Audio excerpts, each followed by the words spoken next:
The history of influenza extends back to the beginning of humankind. Hippocrates is credited with being the first person to describe the familiar symptoms of the flu approximately 400 BC.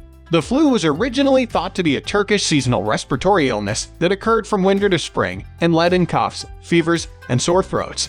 Despite the fact that these records show symptoms that are very similar, we will never know for sure whether or not this was influenza. There are around 200 distinct viral infections that can produce symptoms ranging from mild to severe colds and flu. The earliest history of the flu is what we are going to cover in today's video. The video is going to be very interesting, so make sure you stick till end. Before we continue to our video, make sure to smash the like button, subscribe to our channel, and hit the bell icon to never miss any of our future uploads. Although the origin of the virus is a subject of debate, it spread globally between 1918 and 1919. It was originally discovered in military soldiers in the US in the spring of 1918.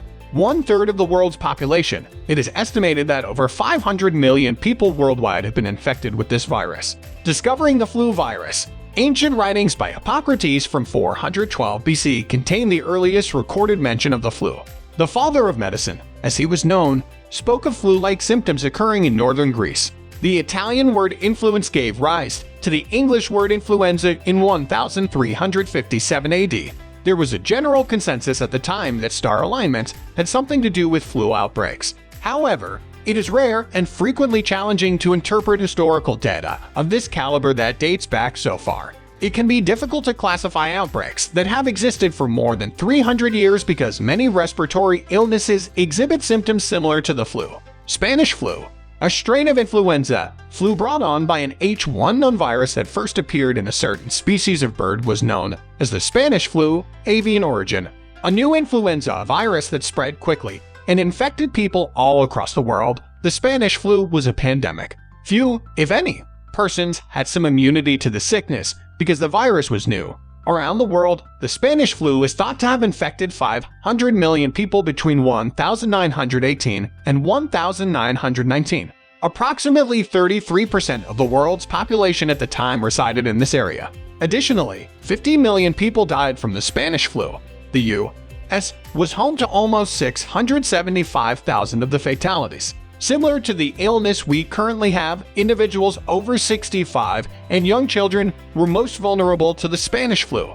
The Spanish flu was unique in that it also claimed the lives of many healthy people between the ages of 20 and 40. Later studies revealed that the Spanish flu was a type of influenza virus that originated in a bird host, bird flu.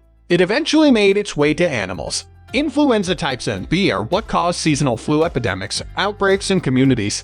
The only types of influenza known to date to be capable of causing pandemics are type of strains that cause epidemics all over the world. How flu became fatal. Many flu-related deaths are also brought on by bacterial secondary infections that develop in the weakened body and result in pneumonia. Since the 1928 discovery of antibiotics like penicillin, doctors are now able to lower that danger, but in 1918, no such medication existed.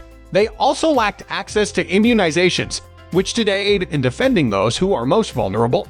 According to Jessica Belser, who works for the U.S. Centers for Disease Control and Prevention's Influenza Division, our healthcare infrastructure and diagnostic and therapeutic capabilities are so much more advanced. Deaths would have been a direct result of the terrible living conditions at this awful time in human history, in addition to the dearth of basic medical equipment in 1918.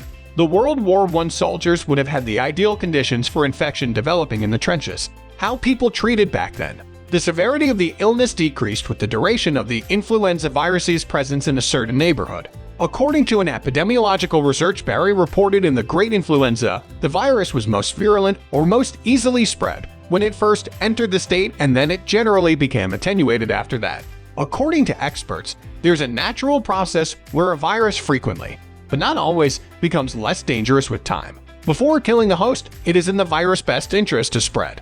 According to Barry, an influenza virus changes in its natural order. It is most likely just a simple mutation in the direction of other, much milder influenza viruses. The influenza virus was still a danger in 1920, but the number of influenza-related deaths had decreased. At that time, several scientists began to focus on other areas of study. Barry claimed that renowned Johns Hopkins pathologist William Henry Welch, who was researching the virus, felt it humiliating that the outbreak was ending without a clear explanation of the disease's root cause. Hope you guys enjoyed our video. Make sure to subscribe to our channel and hit the bell icon for more videos. Thanks for watching and have a wonderful day.